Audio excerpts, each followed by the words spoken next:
So നമ്മുടെ UPI ട്രാൻസാക്ഷനുമായി ബന്ധപ്പെട്ട് കുറേ കൺഫ്യൂഷൻസ് ഒക്കെ ഇപ്പം ഈ ഒരു അടുത്ത ദിവസങ്ങളിലായിട്ട് നടക്കുന്നുണ്ട്. അതുപോലെ തന്നെ ഈ ഫെബ്രുവരി 1-ാം തീയതി മുതൽ UPI ട്രാൻസാക്ഷൻസ് നടക്കുമ്പോൾ കുറച്ച് പ്രശ്നങ്ങളുണ്ട്. അതിനുള്ളിൽ UPI ട്രാൻസാക്ഷൻ ID-യിൽ അറ്റ്, കുത്ത്, കോമ, അതുപോലെ തന്നെ സ്ലാഷ് ഇതൊക്കെ വന്നു കഴിഞ്ഞാൽ ട്രാൻസാക്ഷൻ ഫെയിൽ ആകും. ഇതുപോലെയുള്ള കുറേ വാർത്തകളൊക്കെ വരുന്നുണ്ട്. സോഷ്യൽ മീഡിയകളിലും ഇതുപോലെയുള്ള വാർത്തകൾ വരുന്നുണ്ട്. അതുകൊണ്ട് തന്നെ ഗൂഗിൾ പേ, ഫോൺ പേ, അതുപോലെ തന്നെ PayATM പല UPI ട്രാൻസാക്ഷൻസ് നടത്തുന്ന ആൾക്കാർക്കും ഇതൊരു കൺഫ്യൂഷൻ ആണ്.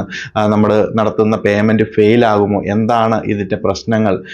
UPI ID-യിൽ പലരും ഇതുപോലെയുള്ള ആപ്ലിക്കേഷൻ ഗൂഗിൾ പേ ആണെന്നുണ്ടെങ്കിലും PayATM ആണെന്നുണ്ടെങ്കിലും ഇതുപോലെയുള്ള ആപ്ലിക്കേഷനിൽ കയറി നമ്മളുടെ UPI ID മാറ്റാനുള്ള ശ്രമങ്ങൾ നടത്തുന്നുണ്ട്. കാരണം ഒട്ടുമിക്ക ആപ്പുകളിലും UPI ID എന്ന് പറയുന്നത് നമ്മുടെ യൂസർ നെയിം, നമ്മുടെ പേരോ ഇമെയിൽ ID-യോ അല്ലെന്നുണ്ടെങ്കിൽ മൊബൈൽ നമ്പരോ, അതിനുശേഷം അറ്റ്, അത് കഴിഞ്ഞിട്ട് ഈ പറയുന്ന ബാങ്കുമായി ബന്ധപ്പെട്ട ഒരു നെയിമും കൂടി ആയിരിക്കും വരുന്നത്. ഓക്കെ അല്ലെങ്കിൽ ഓക്കെ ആക്സിസ് ബാങ്ക്, അതുപോലെ തന്നെ SBI, അതല്ലെങ്കിൽ ഫോൺ പേയിലൊക്കെ YTL, അങ്ങനെ അതുപോലെയൊക്കെയുള്ള ഓരോ സംഭവങ്ങളൊക്കെ ആയിരിക്കും ഇതിനുള്ളിൽ വരുന്നത്. അപ്പോൾ ആൾക്കാർക്കൊക്കെ ഒരു സംശയം, ഇതിപ്പോൾ എന്താണ് ചെയ്യേണ്ടത്, എങ്ങനെ ചെയ്തിട്ടും എന്തൊക്കെ ചെയ്തിട്ടും ഈ ഒരു അറ്റും കാര്യങ്ങളും UPI ID-യിൽ നിന്ന് മാറുന്നില്ല. അപ്പോൾ കൂടുതലൊന്നും കുഴപ്പിക്കേണ്ട കാര്യങ്ങളില്ല. സോഷ്യൽ മീഡിയകളിലൊക്കെ ഇത് അനാവശ്യമായിട്ട് ഇതിനെക്കുറിച്ച് കുഴപ്പം നിറയ്ക്കുന്ന രീതിയിൽ പറയുന്നതും അതുപോലെ തന്നെ വാർത്തകളൊക്കെ പല രീതിയിൽ വളച്ചൊടിക്കപ്പെടുന്നതാണ്. അതുകൊണ്ട് ആൾക്കാർക്ക് ഇത് വ്യക്തമായിട്ട് മനസ്സിലാകുന്നില്ല.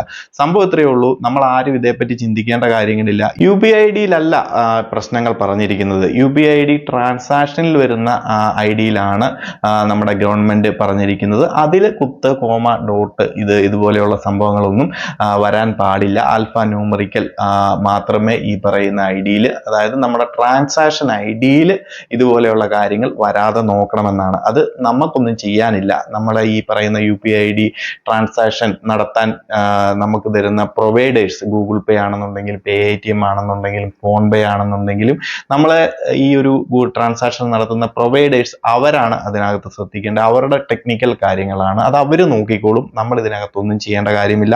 നമ്മുടെ UPI ID എടുത്ത് അതിനകത്ത് എഡിറ്റ് ചെയ്ത് റീസെറ്റ് ചെയ്ത് പേര് മാറ്റാനൊക്കെ നോക്കിയിട്ടും വീണ്ടും അറ്റൊക്കെ കണ്ടിട്ട് ആരും കൺഫ്യൂഷൻ ആകുകയോ ടെൻഷൻ അടിക്കുകയോ ഒന്നും വേണ്ട. നമ്മുടെ ട്രാൻസാക്ഷൻ ഫെയ്ഡ് ആയി പോകുമോ എന്നൊക്കെയുള്ള ടെൻഷനും കാര്യങ്ങളും ഒന്നും വേണ്ട. നമ്മുടെ ട്രാൻസാക്ഷൻ ഒന്നും ഫെയ്ഡ് ആകാൻ പോകുന്നില്ല. നമ്മുടെ സൈഡിൽ ഒന്നും ചെയ്യാനുമില്ല. ഇതിനുള്ളിൽ നമുക്ക് ഈ പ്രൊവൈഡേഴ്സ്, ഗൂഗിൾ പേ ആണെന്നുണ്ടെങ്കിലും ഫോൺ പേ ആണെന്നുണ്ടെങ്കിലും ഇവരാണ് നമ്മൾ ഓരോ ട്രാൻസാക്ഷൻ നടത്തുമ്പോഴും മറ്റൊരു അക്കൗണ്ടിലേക്ക് അല്ലെങ്കിൽ നമ്മൾ QR കോഡ് ഉപയോഗിച്ചോ നമ്പർ ഉപയോഗിച്ചോ ഏത് രീതിയിലാണെന്നുണ്ടെങ്കിലും ട്രാൻസാക്ഷൻസ് നമ്മൾ നടത്തുമ്പോൾ അവിടെ ഒരു ട്രാൻസാക്ഷൻ ID ജനറേറ്റ് ചെയ്യും. ആ ഒരു ട്രാൻസാക്ഷനെ ഐഡന്റിഫൈ ചെയ്യാനും കണ്ടുപിടിക്കാനും വേണ്ടിയിട്ടുള്ള ഒരു സംഭവമാണ്. അപ്പം അത് ജനറേറ്റ് ചെയ്യുന്നതിൽ ഈ പറയുന്ന ഫോൺ പേ ആണെന്നുണ്ടെങ്കിലും ഗൂഗിൾ പേ ആണെന്നുണ്ടെങ്കിലും അവരുടെ സൈഡിൽ നിന്ന് ആ ജനറേറ്റ് ചെയ്യുന്നതിൽ കുത്ത്, കോമ, അതുപോലെ തന്നെ അറ്റ്, സ്ലാഷ് ഇതുപോലെയുള്ള സിമ്പിൾസ് ട്രാൻസാക്ഷൻ ID-യിൽ വരരുത് എന്നാണ് ഗവൺമെന്റ് പറഞ്ഞിരിക്കുന്നത്. അത് ആ ഒരു ട്രാൻസാക്ഷനെ ഐഡന്റിഫൈ ചെയ്യാൻ വേണ്ടിയിട്ട് കൂടുതൽ എളുപ്പകരമാകാനും അത് വേറൊരു രീതിയിൽ ഇതാകാതിരിക്കാനും വേണ്ടിയിട്ടും നമ്മുടെ ട്രാൻസാക്ഷൻസ് കുറച്ചുകൂടെ സെക്യൂർ ആക്കാനും വേണ്ടിയിട്ടും ഗവൺമെന്റിന്റെ സൈഡിൽ നിന്നുള്ള ഒരു തീരുമാനമാണ്. അത് പ്രൊവൈഡേഴ്സിനുള്ളതാണ്, നമ്മൾ പബ്ലിക്കിനുള്ളതല്ല. നമ്മൾ അതിനെക്കുറിച്ച് ഓർത്ത് ടെൻഷൻ അടിക്കേണ്ട കാര്യമില്ല. അതുകൊണ്ട് ആരും നമ്മളുടെ UPI ID മാറ്റാനോ അതിൽ അറ്റ് കണ്ടുകൊണ്ട് ടെൻഷൻ അടിക്കാനോ അതിൽ റീസെറ്റ് ചെയ്യാനോ ഒന്നും ശ്രമിക്കേണ്ട കാര്യങ്ങളില്ല. ഒരു പ്രശ്നവുമില്ല. സോഷ്യൽ മീഡിയയിൽ അങ്ങനെ കുറച്ച് കൺഫ്യൂസിംഗ് ആയിട്ടുള്ള വാർത്തകൾ വരുന്നുള്ളത് കൊണ്ട് മാത്രമാണ് ഈ ഒരു വീഡിയോ ഇപ്പോൾ ഇട്ടത്. നമ്മുടെ സബ്സ്ക്രൈബേഴ്സിനും വീഡിയോ കാണുന്നവർക്കൊക്കെ ഉപകാരപ്രദമായിക്കൊള്ളട്ടെ എന്ന് കരുതിയിട്ടാണ്. അപ്പോൾ കൂടുതൽ അപ്ഡേറ്റുകളുമായി മറ്റൊരു വീഡിയോയിൽ കാണാം.